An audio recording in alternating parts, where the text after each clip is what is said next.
Ama tekniğini yaparsan sorun yok da. Yani iyi yaparsan...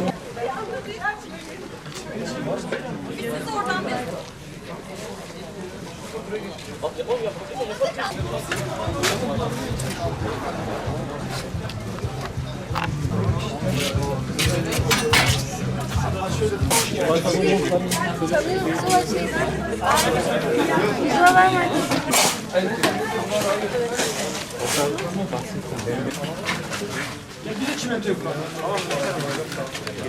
Keremler bunları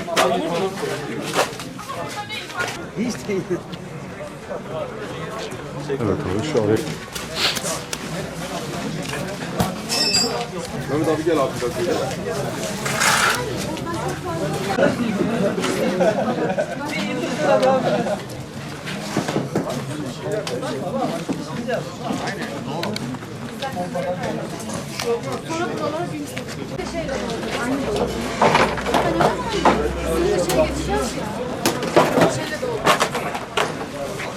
İlk defa düzenlediğimiz bu etkinlik inşallah bundan sonra her yıl yapacağız ve öğrencilerimizin lisans düzeyinde almış olduğu teorik ve uygulama derslerinin uygulamada tasarım noktasında, tasarım geliştirme noktasında bu yarışmanın etkili olacağı kanaatindeyim.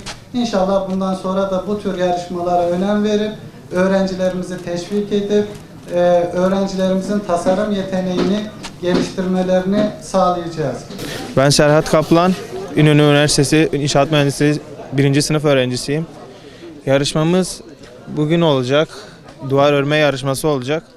Biz de bu yarışmada bulunmak istedik ve bulunacağız inşallah. Rakiplerimiz çok, 20 ekip var. İnşallah rakiplerimize karşı başarılı olacağız. Heyecan var, stres de var ama rakibe karşı daha da hırslıyız. İnşallah kazanacağız. Benim adım Haydar Şehin abi. Yabancı uyrukluyum. 1. sınıfım İnşaat Mühendisliği bölümü okuyorum.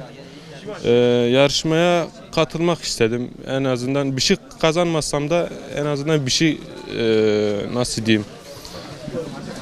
İleride hani inşaat mühendisi olacağız ya. Bir şey kazanmış oluruz yani. Tecrübe kazanmış oluruz. Biraz heyecanlıyız evet. Ben Elif İkra Kılıç, İnşaat Mühendisliği 3. sınıf öğrencisiyim. Duvar örme yarışmamız var ve hocalarımız 20 takım çıkartmak istediler. Biz de bu yarışmaya dahil olmak istedik. Sadece bu sektörde erkeklerin yer almaması gerektiğini düşünüyoruz. Bu yüzden biz de yarışmada yer almak istedik. İleride inşaat mühendisi olduğumuzda da zaten sürekli inşaatlarda yer alacağımız için şimdiden inşaatlarda bulunmak istedik. İnşaat Mühendisliği 3. sınıf öğrencisiyim. Adım Merve Turhan. Yarışmaya hocamız 20 takım çıkartmak istedi. Böyle bir yarışma yapmak istiyormuş. Biz de kendimizi dahil etmek istedik. Tecrübemiz yok. Daha önce duvarla alakalı bir şey de yapmadık valla. İşte ilk deneyimimiz olacak. Bakalım inşallah birinci olacağız diye düşünüyorum.